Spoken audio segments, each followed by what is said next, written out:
আসসালামু আলাইকুম রহমতুল্লাহ ওবারাকাত। আমাদের সমাজে এমন একটা কথা প্রচলিত রয়েছে যেগুলো তাবলিগ জামাতের লোক প্রচার করে থাকেন। কথাটা হচ্ছে এই যে 18,000 মাকলুকাত, 18,000 মাকলুকাত। তো 18,000 মাকলুকাত এটা কি সত্য কথা না মিথ্যে কথা? সম্পূর্ণ মিথ্যে কথা। এটা আমি কোরআনের 2টি আয়াত দিয়ে আপনাদেরকে বুঝিয়ে দেব। তো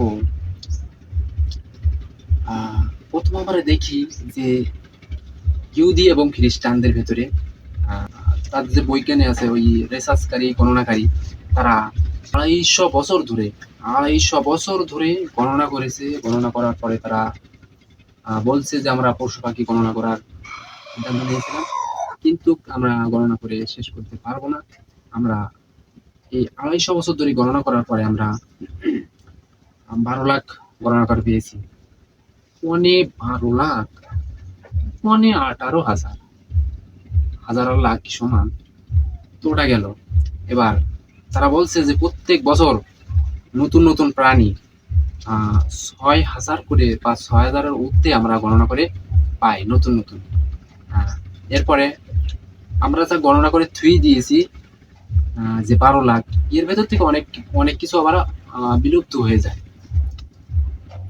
তো এগুলো তারা বলার পরে, এগুলো তারা গণনা করেছে, এগুলো গণনা করার পরে তারা এটা বলেছে মানুষের সামনে।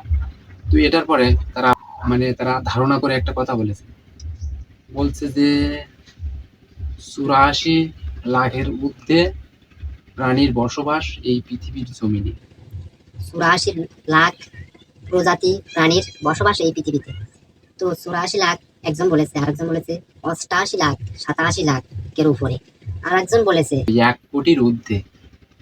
তো তারা কি সত্য কথা বলেছে? এরা ধারণা কি ঠিক? সম্পূর্ণ মিথ্যে কথা। তাদের ধারণা একদম ভুল কথা, কিন্তু যে গণনা করেছে এটা সত্য হতে পারে। যেহেতু তারা গণনা করেছে, এটা মিথ্যে বলে তাদের কোনো লাভ নেই। তো এই তারা যে কথা বললো এটা সম্পূর্ণ মিথ্যে কথা কিভাবে প্রমাণ হয়? আল্লাহ তাআলা কোরআনে বলছেন যে আমি অসংখ্য অগণিত প্রাণী ছড়িয়ে ছিটে রেখেছি নবমণ্ডলে এবং ভৌমমণ্ডলে, এর ভেতরে। এটা তো গেল একটা কথা। আর একটা আছে সূরা আন-নাহল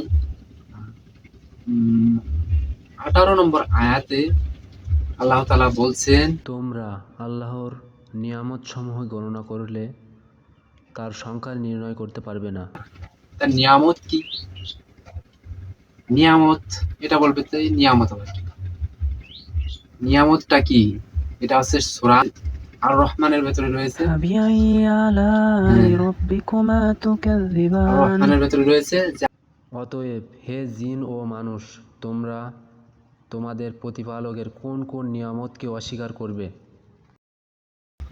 তো এই নিয়ামত মানে আল্লাহ তাআলার সমস্ত সৃষ্টি, যেগুলো আমাদের কাজে লাগুক অথবা না লাগুক, সেগুলো হচ্ছে আল্লাহ তাআলার নিয়ামত। এগুলো এখন হয়তো অনেক কিছু কাজে লাগে না, কিন্তু এক সময় এগুলো কাজে লাগবে। সাপ আমাদের কোনো কাজে লাগতো না, এখন কিন্তু সাপ আমাদের কাজে লাগে। সাপ মানুষকে কামড় দেয়, মানুষ মারা যায়, কিন্তু এখন সাপের চাষ হয় বাংলাদেশে। এই সাপের চাষ করে সাপের বিষ দিয়া কি তৈরি করা হয়? ওষুধ তৈরি করা হয়। আশ্চর্য ব্যাপার নাকি? এই ছিল আমার কথা। তো এই কথাগুলো অবশ্যই আপনারা আপনার ভাই বন্ধুদের পরিবারকে অবশ্যই এই কথাটা বলবেন যে আসলে 18,000 মাকলুকাত, 18,000 মাকলুকাত এটা সম্পূর্ণ মিথ্যে কথা, এবং আল্লাহ তাআলা কোনো সংখ্যাই বলেননি যে আমার নিয়ামত এত সংখ্যা। বরঞ্চ আল্লাহ তাআলা বলছে গণনা করে নির্ণয় করতে পারবেন। তাহলে 18,000 মাকলুকাত এটা কই পেয়েছে? এটা সম্পূর্ণ মিথ্যে কথা।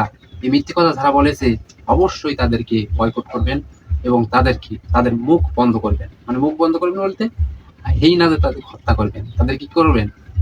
তাদের হাদিস কোরআন নিয়ে কথা বলতে একদম নিষিদ্ধ করে দেবেন। তাদেরকে আপনাদের মসজিদে এই সমস্ত নিয়ে কথা বলতে নিষেধ করবে। মসজিদে ঢুকবে, নামাজ পড়বে, কোনো ব্যাপার না, কিন্তু এই কথা নিয়ে তারা মিথ্যে ফাজাইলে আমল নিয়ে যেন কথা না বলে। তো আশা করি আপনারা বুঝতে পেরেছেন। আমা তাওফিকি ইল্লা বিল্লাহ। সবাইকে বোঝার তৌফিক দান করুন।